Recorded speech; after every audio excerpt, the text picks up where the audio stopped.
Hello everyone, कैसे हो आप सभी। आई होप अच्छे होगे और पढ़ाई भी आपकी अच्छी चल रही होगी। मैं आज DSSS का सिलेबस आपके साथ डिस्कस करना चाहती हूँ। जो इम्पोर्टेंट चैप्टर्स हैं कि आप ये कर लोगे तो आपके लगभग क्वेश्चंस हैं निकल जाएंगे DSSS में। जैसे DSSS में बहुत सारी पोस्ट है, court attendant, chief accountant, MTS, ASO, assistant superintendent, सबके पेपर मैंने एनालिसिस करके और उनमें से इम्पोर्टेंट टॉपिक्स निकाले हैं कि इनमें से हर बार क्वेश्चन आ रहा है, जरूर आ रहा है। तो चलिए मैं आपको बता देती हूँ। अगर आप इनमें इनको कर लोगे, लास्ट टाइम चल रहा है, इनको कर लोगे तो आपके, मेरे को तो लग रहा है स्कोर ठीक बन जाएगा, GS में काफी अच्छा बनेगा। तो चलिए करते हैं शुरुआत। सबसे पहले मॉडर्न हिस्ट्री का देख लीजिए, जो जो इम्पोर्टेंट टॉपिक है इनमें से कौन कौन से इम्पोर्टेंट टॉपिक हैं। देखो, पहला है भारतीय राष्ट्रीय कांग्रेस के अध्यक्ष और सन। अध्यक्ष जरूर करके जाना, राष्ट्रीय कांग्रेस, भारतीय राष्ट्रीय कांग्रेस के अध्यक्ष, और कौन से सन में कौन सा अध्यक्ष था, कब ये हुआ, किसने अध्यक्षता की, ये सब जरूर करके जाना। महत्वपूर्ण ऑपरेशन और आंदोलन, आंदोलन है जैसे असहयोग आंदोलन था, और चंपारण वाला था, बिहार में हुआ था जो किसान आंदोलन। ये सब सारे करके जाना, मोस्ट इम्पोर्टेंट है, जरूर आएगा एक क्वेश्चन। ठीक है। सामाजिक सुधार आंदोलन आएंगे, प्रमुख संस्था एवं उनके संस्थापक, गवर्नर जनरल और उनकी नीतियां।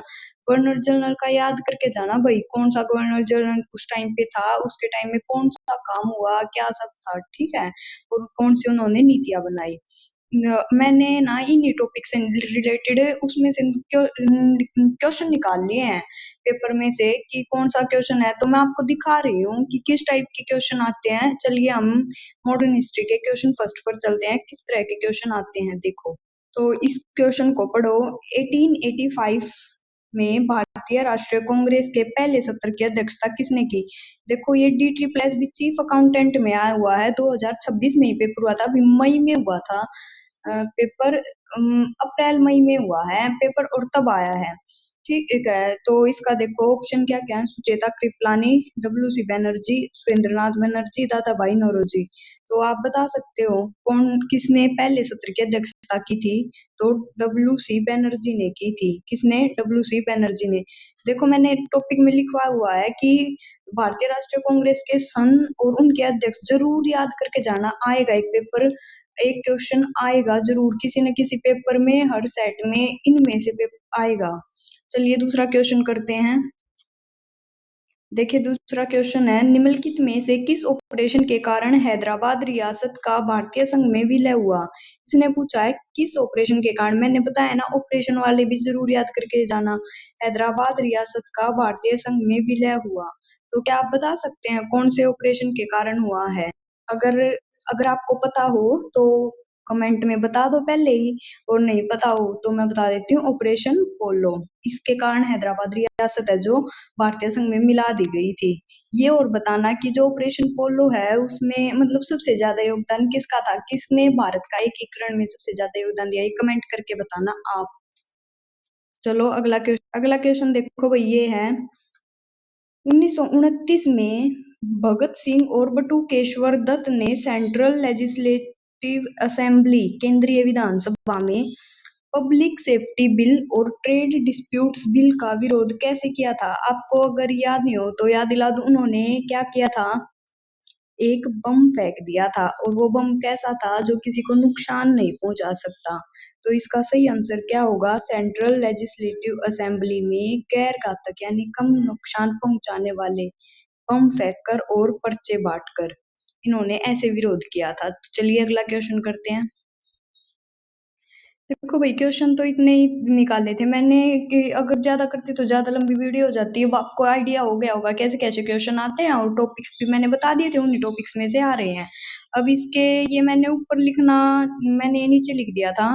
देखो, सामाजिक सुधार आंदोलन और बुक्स, इसमें बहुत सारी बुक्स हैं कि उन्होंने लिखी थी, उसने लिखी थी, ये वाली जैसे हिस्ट्री में लिखे हैं, अकबर ने भी लिखी है ये सारी, अकबरनामा हो गई, हुमायूंनामा है, ये सब याद करके जाना। और गवर्नर जनरल और उनकी नीतियां, कांग्रेस और उसके अध्यक्ष, ये मैंने पहले ही बता दिया। नरम दल, गरम दल, कैसे कब विभाजित हुआ, कब फिर दोबारा से एक हो गया था, फिर वो विभाजित हो गया था, ये सब याद कर लेना, सन जरूर आएंगे पेपर में। हमने मॉडर्न हिस्ट्री की तो बात कर ली, अब चलिए मेडिएवल हिस्ट्री की बात करते हैं। और भाई मॉडर्न में से सबसे ज्यादा आता है, इसलिए मैंने पहले मॉडर्न हिस्ट्री उठाई है। तो मॉडर्न हिस्ट्री और पॉलिटिकल साइंस, इन दोनों में से बहुत ज्यादा क्वेश्चन बनते हैं, हिस्ट्री में से, मॉडर्न हिस्ट्री में और पॉलिटिकल साइंस में।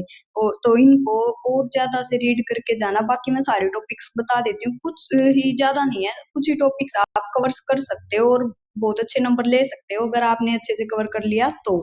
चलिए अब मेडिएवल हिस्ट्री की बात करते हैं। देखो मेडिएवल हिस्ट्री में कौन कौन से हैं, ज्यादा नहीं है मेडिएवल हिस्ट्री में, तो बहुत थोड़ा पार्ट करके, ये पार्ट है जो याद करके जाना है। वंश, उनके संस्थापक और राजधानी, और सबसे ज्यादा आता है मुगल काल में से। तो वंश और उनके संस्थापक और कौन सी राजधानी किसके समय थी, किसने स्थानांतरित कर दी थी, ये सब जरूर याद करके जाना। ठीक है, जरूर का आएगा इनमें से। चलिए इसका पहला क्वेश्चन देखते हैं। पानीपत की पहली लड़ाई, ये तो मेरे को लग रहा है सबको आता होगा क्वेश्चन। बाबर और इब्राहिम लोदी के बीच किस वर्ष लड़ी गई थी? देखो D triple S B, LDC और नॉन टीचिंग एग्जाम 2024 में हुए थे, उनमें आया था ये क्वेश्चन। पानीपत की पहली लड़ाई, देखो सबको पता होता है क्वेश्चन, लेकिन फिर भी कुछ बच्चे, वहां प्रेशर होता है एग्जाम में दिमाग पे, तो गलत करके आ जाते हैं और उन्हीं कारण से हमारा सिलेक्शन नहीं हो पाता। तो बहुत ध्यान से करना और बिना प्रेशर के पेपर करना, आपका क्लियर हो ही जाएगा। अब की बार ही आप नौकरी लग जाओगे। तो इसका आंसर बता दोगे? पानीपत की पहली लड़ाई बाबर और इब्राहिम लोदी के बीच किस वर्ष लड़ी गई थी? आंसर बताओ। इसका सही आंसर है बी, 1526 में। इसमें लड़ी गई थी बाबर और इब्राहिम लोदी के बीच में। ठीक है, चलिए अगला क्वेश्चन करते हैं। प्रसिद्ध राजा कृष्णदेव राय निम्नलिखित में से किस राजवंश से संबंधित थे? राजा कृष्णदेव राय कौन से राजवंश से थे, आप बता दोगे? और कौन से सन में आया हुआ ये? D triple S B PGT history 2021 में पीजीटी में आया हुआ है। ठीक है, अब इसका आंसर आप कमेंट में बताओ। बता दिया होगा कमेंट में, नहीं बताया तो फिर भी बता दिया करो भाई, साथ के साथ में आपका रिवीजन होता रहेगा, आपको याद हो जाएंगे अगर आप वीडियो देखते देखते कमेंट कर दोगे तो। प्रसिद्ध राजा कृष्णदेव राय ने किस राजवंश से संबंधित थे? तुलु राजवंश से थे। ठीक है, चलो अगला क्वेश्चन कर। तमिलनाडु का कौन सा प्रसिद्ध मंदिर, जिसे राजा राज चोल द्वारा बनवाया गया था, एक विशाल विमान के साथ द्रविड़ वास्तुकला का एक उदाहरण है? देखो इसमें से दो तीन क्वेश्चन बनते हैं। एक तो आप याद कर लेना कि वो मंदिर कहाँ है, जो बताऊंगी तमिलनाडु में, और किसने बनवाया था? राजा राज चोल द्वारा। और क्या है, कौन सी वास्तुकला से है? द्रविड़ वास्तुकला से है। तो तीन चार क्वेश्चन हो गए जो आपको याद करने हैं। अब बताओ, अब बताओ इसका आंसर, जल्दी से बताओ कमेंट में। तो इसका आंसर है बृहदेश्वर मंदिर। और कि द्रविड़ वास्तुकला का एक उदाहरण है तो वो है अपने गुंबद के साथ। ठीक है, तो तमिलनाडु का कौन सा प्रसिद्ध मंदिर है? बृहदेश्वर मंदिर। और ये आ गया कि बृहदेश्वर मंदिर कहाँ है? तमिलनाडु में। किसने बनवाया? राजा राज चोल ने। किस, कौन सी कला का है? द्रविड़ वास्तुकला का। ठीक है, आ गया होगा समझ में। चलो अगला क्वेश्चन करते हैं। किस मुगल सम्राट ने अपनी राजधानी आगरा से दिल्ली स्थानांतरित की और शाहजहाबाद की नींव रखी थी? किसने की थी? और ये क्वेश्चन आया हुआ है D triple S B PGT history TGT exam 2021 में। तो मैं आपको वही करवा रही हूँ भाई जो पेपर में आए हुए हैं, और उन्हीं में मैंने बहुत ज्यादा मेहनत करके कम से कम 4-5 साल के पेपर देखे हैं। 4-5 साल के पेपर में से ही प्रीवियस ईयर में निकाल लेते हैं क्वेश्चन, और उन्हीं में से आता है लगभग। तो इसमें बताओ किसने नींव रखी थी? देखो शाहजहाबाद की नींव किसने रखी होगी? शाहजहां ने। ये तो आसान सा क्वेश्चन था, आप कर ही लोगे। कई बार ऐसा होता है नाम किसी और का होता है, रखी किसी और ने होती है। ध्यान से याद करना, शाहजहाबाद की तो शाहजहां ने ही रखी थी। और दिल्ली, और राजधानी कहाँ से कहाँ स्थान की थी? आगरा से दिल्ली। ठीक है, याद रखना मुगल सम्राट ने की थी। अगला क्वेश्चन करते हैं, चलो भैया आगे कोई क्वेश्चन और मैंने निकाले नहीं कि ज्यादा हो जाएगा। और अब एंशियंट हिस्ट्री का देखो, एंशियंट हिस्ट्री में बौद्ध धर्म और जैन धर्म मोस्ट मोस्ट मोस्ट इम्पोर्टेंट है। आएगा, एक या दो क्वेश्चन जरूर आएगा, करके जाना। बौद्ध संगीत या जैन संगीत या बौद्ध धर्म में कितने हुए थे, जैन धर्म में कितने थे, कौन से सन में, सब याद करके चले जाना। ठीक है, आएगा जरूर एक क्वेश्चन। चलो क्वेश्चन करते हैं। वैशाख पूर्णिमा उत्सव गौतम बुद्ध के जीवन की किन तीन मुख्य घटनाओं को की याद में मनाया जाता है? बताओ। वैशाख पूर्णिमा जो बुद्ध पूर्णिमा मनाई जाती है, उसको गौतम बुद्ध के जीवन की कौन सी तीन मुख्य घटना थी जिसके याद में हम ये बुद्ध पूर्णिमा मनाते हैं? और ये क्वेश्चन आया हुआ था DSSB के 2026 में। ठीक है, चलो अगला क्वेश्चन। इसका आंसर बताओ। अगला क्वेश्चन तो भाई बाद में करेंगे, आंसर बताओ। इसका आंसर मैं बताती हूँ। जन्म, ज्ञान की प्राप्ति, महापरिनिर्वाण। ठीक है, इन ये तीन मुख्य घटना थी जिसके कारण हम बुद्ध पूर्णिमा को मनाते हैं। याद रखना, जन्म, ज्ञान की प्राप्ति, महापरिनिर्वाण। महापरिनिर्वाण या मृत्यु से लिया हुआ है। ठीक है, तो जन्म, ज्ञान की प्राप्ति और महापरिनिर्वाण तीन मुख्य घटना थी बुद्ध पूर्णिमा जिसके कारण मनाया जाता है गौतम बुद्ध के जीवन की। चलिए अगला क्वेश्चन करते हैं। इसके मैंने कितने क्वेश्चन लिए हैं? एक ही भाई। इसके क्वेश्चन ज्यादा निकाले नहीं क्योंकि बौद्ध और जैन धर्म से ही आए हुए थे और जैन धर्म की संगीति पूछी हुई थी वहां पे कि जैन संगीति कौन से इसमें सन में हुई थी और इसका अध्यक्ष कौन था। तो वो क्वेश्चन मैंने निकाला नहीं, मेरे को लगा ऐसे ही बता दूंगी और ज्यादा लंबा हो जाएगा वरना। तो अब हम करते हैं स्टैटिक जीके के। बस इन्हीं में से कर के चले जाना, यही टॉपिक है जो जिनमें से क्वेश्चन आते हैं। सबसे पहले जनगणना मोस्ट इम्पोर्टेंट, जनगणना जरूर याद करके जाना और भाई इसी साल नौकरी लग जाओ। जनगणना होने लग रही है, फिर आंकड़े चेंज हो जाएंगे, फिर दोबारा से अलग अलग याद करने पड़ेंगे। अब तो हमें आधे से ज्यादा जनगणना के आंकड़े याद है, फिर और ज्यादा याद करने पड़ेंगे। इससे अगला टॉपिक है त्योहार, पर्यटन स्थल, धरोहर, इंटरनेशनल ऑर्गेनाइजेशन, शोध संस्थाएं और उनके हेडक्वार्टर, नृत्य और संगीत, प्रसिद्ध मंदिर। नृत्य और संगीत से भी जरूर आता है, इंटरनेशनल ऑर्गेनाइजेशन से भी जरूर आता है, जनगणना त्योहार से भी जरूर आता है। ठीक है, करके चले जाना जरूर से जरूर। और भाई इन टॉपिक्स को ना कॉपी में लिख लेना, कहीं ये सोचो कि हमें ऐसे याद रह जाएगा, याद नहीं रहते। कॉपी में लिख के और टिक लगाते रहना और याद करते रहना। जैसे ये टॉपिक कवर हो गया तो टिक लगा दे कि मैंने ये कर लिया, और उस टॉपिक को जब तक एग्जाम नहीं होता ना 4-5 बार रगड़ देना, अपने आप से सारे क्वेश्चन निकल जाएंगे। और थोड़े से क्वेश्चन लगा लेना, वरना मैं भी करवाऊंगी। अभी थोड़ा सा टाइम की शॉर्टेज चली हुई है भाई, इतना मिलता नहीं है वीडियो बनाने का, क्वेश्चन करवाने का। वरना मैंने बहुत सारे क्वेश्चन निकाल रखे हैं जो मोस्ट इम्पोर्टेंट है और पेपर में आएंगे जरूर। अभी मैं चालू करूंगी दोबारा से सीरीज, और फिर आप कर लेना, इनमें से आपका रिवीजन हो जाएगा और ये पढ़ लेना जरूर। ठीक है, चलो क्वेश्चन करते हैं इसका भी। जनगणना 2027 कई नए नवाचारों के साथ एक युगांतकारी बदलाव को दर्शाती है जिसमें निम्नलिखित में से कौन सा शामिल नहीं है? ये भी ध्यान रखना, पेपर में दिया क्या हुआ है क्वेश्चन में, नहीं है या है। ठीक है, ये आया हुआ था DSSB ASO के 2026 में ही आया हुआ है। ठीक है, इसका सही आंसर है सी। कौन सा इसका सही आंसर? सी। क्या क्या इसको पढ़ना है एक बार। जनगणना डेटा को आधार से लिंक करना, आपको पता है अब डिजिटल जनगणना चली हुई है, तो जनगणना डेटा को आधार से लिंक करना है। ये एक युगांतकारी बदलाव है जिसमें ये शामिल नहीं है, आधार से लिंक नहीं करते। ठीक है, यह डेटा संग्रह के लिए पहली बार मोबाइल ऐप का उपयोग होगा। जनता के लिए ऑनलाइन गणना ये भी होगा। जनगणना निगरानी और प्रबंधन पोर्टल ये भी है, लेकिन सी वाला ऑप्शन नहीं है, जनगणना डेटा को आधार से लिंक करना। चलिए अगला क्वेश्चन करते हैं। उड़ीसा के भगवान जगन्नाथ को समर्पित कौन सा मंदिर एक ऊंचे देउल यानी शिखर के साथ कलिंग शैली की वास्तुकला को प्रदर्शित करता है? कौन सी शैली? कलिंग शैली। और किसको समर्पित है भगवान जगन्नाथ को, और किस में है? उड़ीसा में। ये तो आपको 2-3 क्वेश्चन तो यहीं से निकल गए कि उड़ीसा में है मंदिर किसका? भगवान जगन्नाथ का। उड़ीसा में किसका मंदिर है? भगवान जगन्नाथ का। और किसको समर्पित, कौन सी वास्तुकला है? कलिंग शैली है। ठीक है, अब ये पता लग जाएगा कि समर्पित ये कौन सा है वो मंदिर।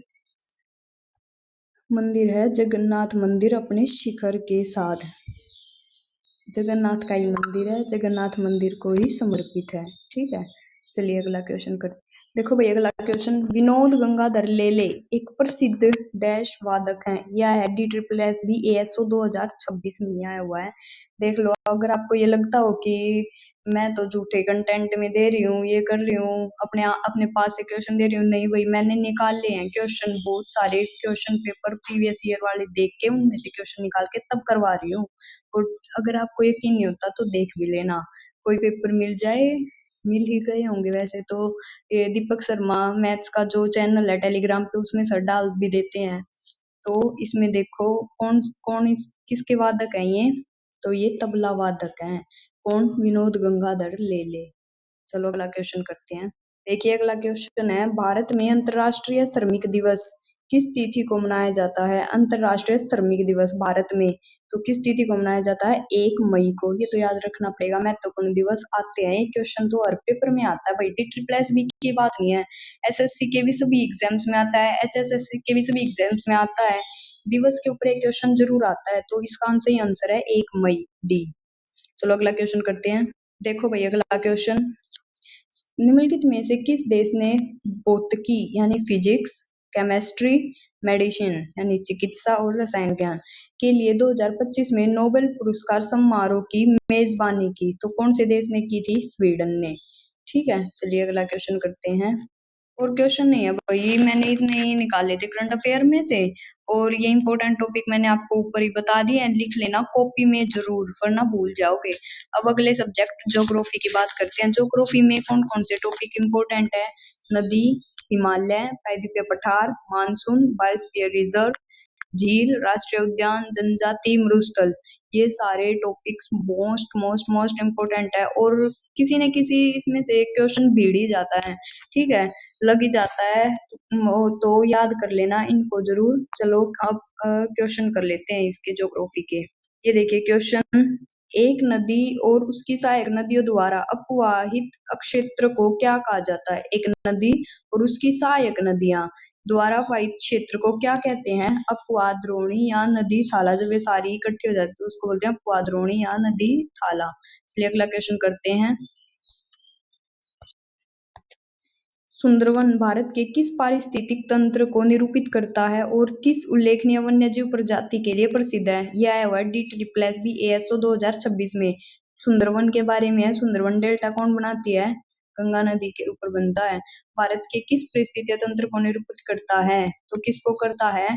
मैंग्रोव पारिस्थितिक तंत्र को, सॉरी भाई पारिस्थितिक बोल रही थी, पारिस्थितिक तंत्र रॉयल बंगाल टाइगर इसके लिए प्रसिद्ध है। ये वन्यजीव प्रजाति है जो, वो है रॉयल बंगाल टाइगर। और कौन सा पारिस्थितिक तंत्र है? मैंग्रोव पारिस्थितिक तंत्र। याद करके चले जाना, जरूर आएगा क्वेश्चन।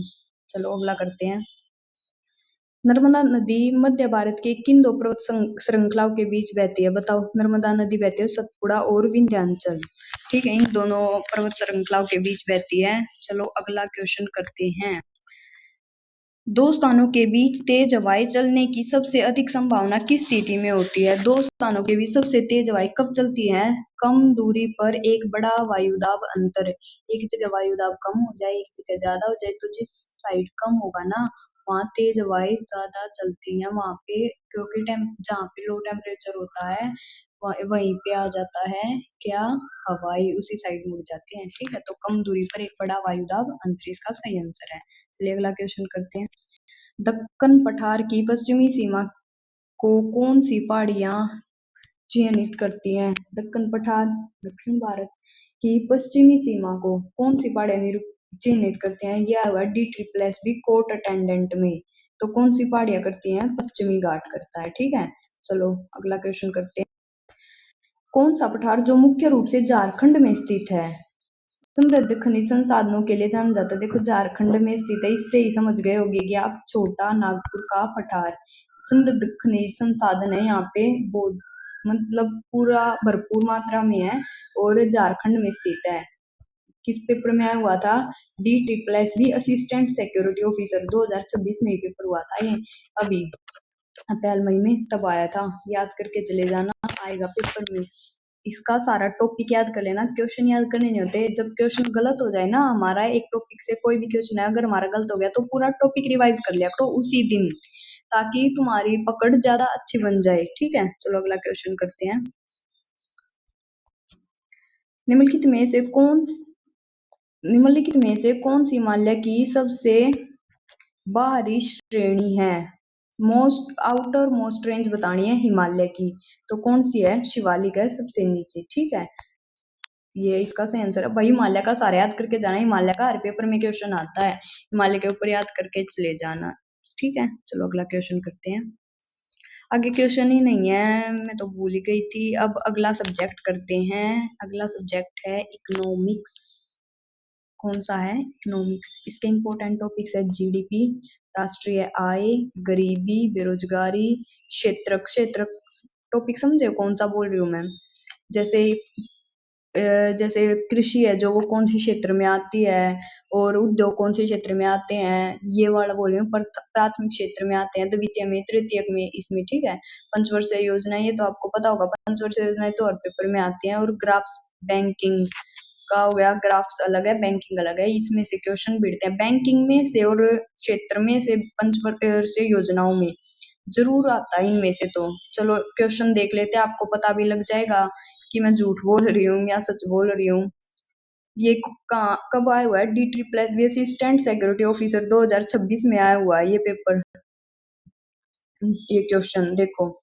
शिशु मृत्यु दर 1 वर्ष की आयु से पहले मरने वाले बच्चों की संख्या को डैश के अनुपात में दर्शाती है? शिशु मृत्यु दर किसमें दर्शाती है? उस विशेष वर्ष में जन्म लेने वाले 1000 जीवित बच्चों के। अगर जो बच्चे 1000 बच्चों के ऊपर निकाला जाता है, 1000 बच्चों में से कितने बच्चे जीवित हैं, कितने मर गए।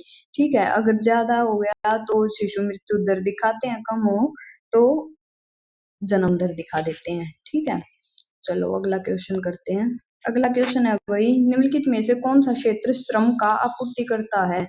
श्रम की आपूर्ति करता कौन है? कौन सा क्षेत्र? घरेलू क्षेत्र। अगर याद ना रहे, पता है कैसे याद रख लेना। घर में मम्मी पूरा दिन काम लगी रहती है, हम बाहर से आते हैं, हम ये बोलते हैं क्या ही किया है मम्मी, यही तो काम किया घर का। भाई पूरे दिन मेहनत करती है वो काम श्रम का है। ठीक है, तो घरेलू क्षेत्र में आता है। चलो अगला क्वेश्चन करते हैं।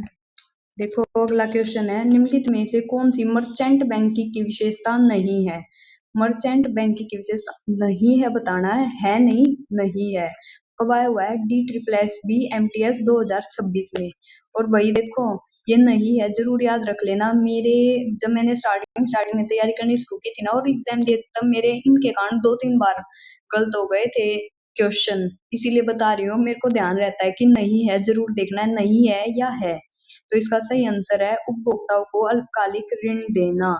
ये मर्चेंट बैंकिंग की विशेषता नहीं है। कौन सी है? विलय और अर्जन का प्रबंधन, सलाहकारी सेवाएं प्रदान करना, क्लाइंट व्यवसायों में दीर्घकालिक निवेश। ठीक है, नहीं है वो पढ़ लिया, है वो भी पढ़ लिया। चलो अगला क्वेश्चन करते हैं। देखो भाई अगला क्वेश्चन, आर्थिक गतिविधियों के वर्गीकरण में कृषि, वानिकी, मत्स्य को अर्थव्यवस्था के किस क्षेत्र में? बोला था ना, क्षेत्र से क्वेश्चन आता है जरूर। तो देखो कृषि है, मत्स्य है, किससे होता है? ये आता है प्राथमिक क्षेत्र में। कृषि जहाँ दिख जाए प्राथमिक क्षेत्र। वानिकी है, मत्स्य है, ये सब हमें भूमि से मिलते हैं, मतलब हम कई मशीनों में नहीं बना सकते इन्हें। तो कच्चा माल है ये। मत्स्य, वानिकी, कृषि, कच्चा माल मिलता है हमें इससे। तो ये आता है प्राथमिक क्षेत्र में, जहाँ कच्चा माल मिलता है वो प्राथमिक क्षेत्र में आता है। चलो अगला क्वेश्चन देखो भाई। अगला क्वेश्चन, वितरण के सिद्धांत में उत्पादक उपयोग के लिए धन निधि उपलब्ध कराने के बदले पूंजी के स्वामी द्वारा अर्जित कारक आय क्या कहलाती है? एक बार और क्वेश्चन पढ़ो, समझ में नहीं आया होगा। वितरण के सिद्धांत में उत्पादक उपयोग के लिए धन या निधि, धन को ही निधि भी बोल देते हैं, उपलब्ध कराने के बदले पूंजी के स्वामी द्वारा अर्जित आय क्या कहलाता है? तो क्या कहलाता है? ब्याज।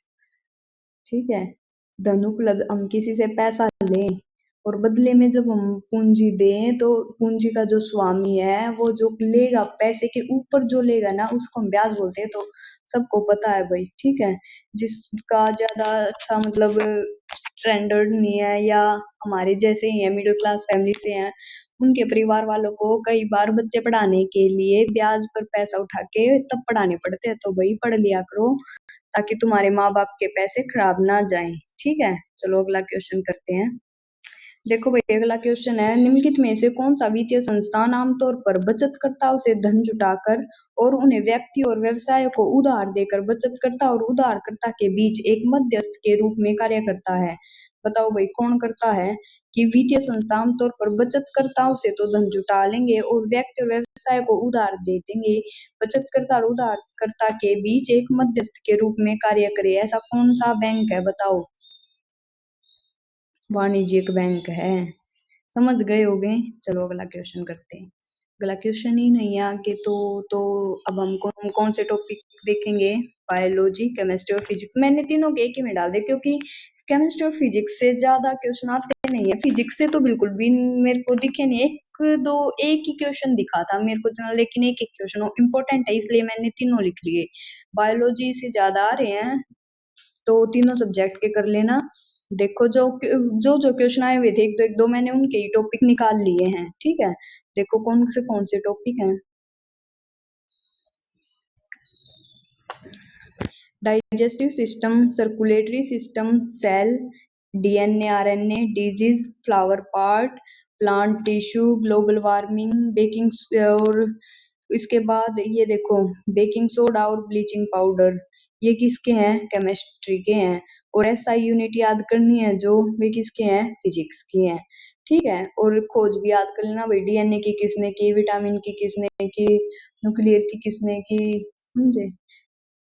न्यूक्लियस की। चलो अगला और केमिकल फॉर्मूले याद कर लेना, जैसे बेकिंग सोडा का, ब्लीचिंग पाउडर का, कर तो सकते हो इनके तो इतने ज्यादा मुश्किल भी नहीं होते भाई, ये तो कर लेना क्योंकि फॉर्मूले आ जाते हैं, लगभग एक क्वेश्चन फॉर्मूले का दे देते हैं ताकि उनको क्योंकि कई सारे बच्चे ऐसे होते हैं जो फॉर्मूला याद ही करना नहीं चाहते और उन्हीं के कारण वे एक नंबर से पीछे रह जाते हैं। भाई ये चार पांच फॉर्मूले होते हैं, देख लेना, मेन मेन कुछ मैं बता दूंगी निकाल के, ठीक है, कर जाना, क्या पता इन्हीं में से आ जाए और आपकी नौकरी लग जाए। चलो क्वेश्चन देखते हैं। देखो भाई क्वेश्चन, प्लाज्मोडियम जीन्स के मलेरिया परजीवी कर्मिक के रूप में किन दो प्रकार के परपोषियों को संक्रमित करके फैलाते हैं? कौन से जीन्स के हैं? प्लाज्मोडियम जीन्स के मलेरिया परजीवी। मलेरिया को दिखते ही आपको याद आ गया होगा कि मादा एनाफ्लीज मच्छर और मनुष्य, ठीक है, इनसे फैलाते हैं, मादा एनाफ्लीज मच्छर के कारण और मनुष्य इनमें छोड़ देते हैं अपने कीटाणु। चलो अगला क्वेश्चन, और ये तो देख लो कौन से पेपर में आया हुआ था, डी ट्रिपल एस भी, असिस्टेंट सिक्योरिटी ऑफिसर में आया हुआ था, याद करके चले जाना, कहीं ऐसे ही चले जाओ पेपर में। चलो अगला क्वेश्चन देखो, गैस के द्रव में बदलने की प्रक्रिया को क्या कहते हैं? गैस है जो वो सीधा द्रव में बदल जाए, बताओ बताओ क्या बोलते हैं, बताओ जल्दी, कमेंट में बताओ जल्दी क्या बोलते हैं, क्या बोलते हैं? संघनन, कंडेंसेशन, ठीक है। गैस के द्रव में बदलने की प्रक्रिया को क्या कहते हैं? संघनन। चलो अगला क्वेश्चन करते हैं। देखो भाई अगला क्वेश्चन, उस उपकरण या मशीन की पहचान करें जो किसी सर्किट या परिपथ में विद्युत धारा को मापता है। किसको मापता है? विद्युत धारा, बस ये याद कर लो, किसको मापता है विद्युत धारा को? तो कौन मापता है? एमीटर। विद्युत धारा को कौन मापता है? एमीटर। चलो अब अगला जो है सब्जेक्ट देखते हैं, कौन सा है?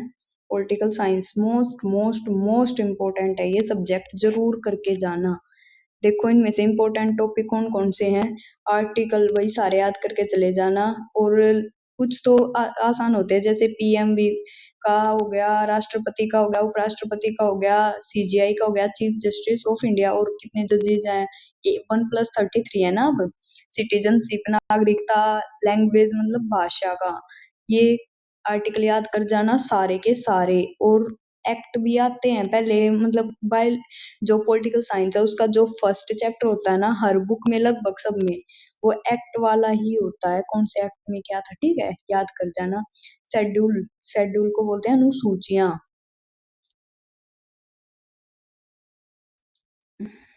अनुसूचियां ही बोलते हैं शायद। शेड्यूल को याद कर जाना, ये सारे लिख लेना, मोस्ट इंपोर्टेंट है भाई, इनमें से हर बार क्वेश्चन आता है, और एक नहीं, पॉलिटिकल साइंस में से तो मैंने कम से कम 7-8 क्वेश्चन तो देखे ही हैं, 7-8 नहीं है तो 4-5 तो है एवरेज, ठीक है। चलो क्वेश्चन करते हैं। देखो भाई क्वेश्चन है, भारत के 53वें मुख्य न्यायाधीश, चीफ जस्टिस ऑफ इंडिया किसे नियुक्त किया गया था? 53वां मुख्य न्यायाधीश किसमें आया हुआ है? D triple S P chief accountant 2026 में आया हुआ है। तो 53वां न्यायाधीश किसे नियुक्त किया गया था? जस्टिस सूर्यकांत को। ठीक है, चलो अगला क्वेश्चन करते हैं। लोक अदालत के निर्णय के बारे में निम्नलिखित में से कौन सा कथन सही है? सही है बताना है, अब नहीं है नहीं बताना, सही है बताना है। D triple S B assistant security officer 2026 में आया हुआ था ये क्वेश्चन। देखो अब इस क्वेश्चन के हम ऑप्शन पढ़ते हैं। ऑप्शन ए है, यह तभी बाध्यकारी होता है जब सर्वोच्च न्यायालय द्वारा इसकी पुष्टि की जाती है। लोक अदालत नहीं, ऐसी तो कोई बात नहीं है। यदि कोई पक्ष असंतुष्ट है तो इसके फैसले को उच्च न्यायालय में चुनौती दी जा सकती है। बिल्कुल भी नहीं दी जा सकती भाई। निर्णय सलाहकारी होता है और कानूनी रूप से बाध्यकारी नहीं होता। बाध्यकारी होता है कानूनी रूप से भी। अगला ऑप्शन है, यह अंतिम होता है और दीवानी अदालत के फैसले की तरह सभी पक्षों पर कानूनी रूप से बाध्यकारी होता है। ऑप्शन डी ठीक है। ठीक है, और भाई अब समझा तो मैं यहाँ सकती नहीं क्योंकि ये इम्पोर्टेंट टॉपिक्स की क्लास है, थ्योरी क्लास नहीं है। ठीक है, चलो अगला क्वेश्चन देखते हैं।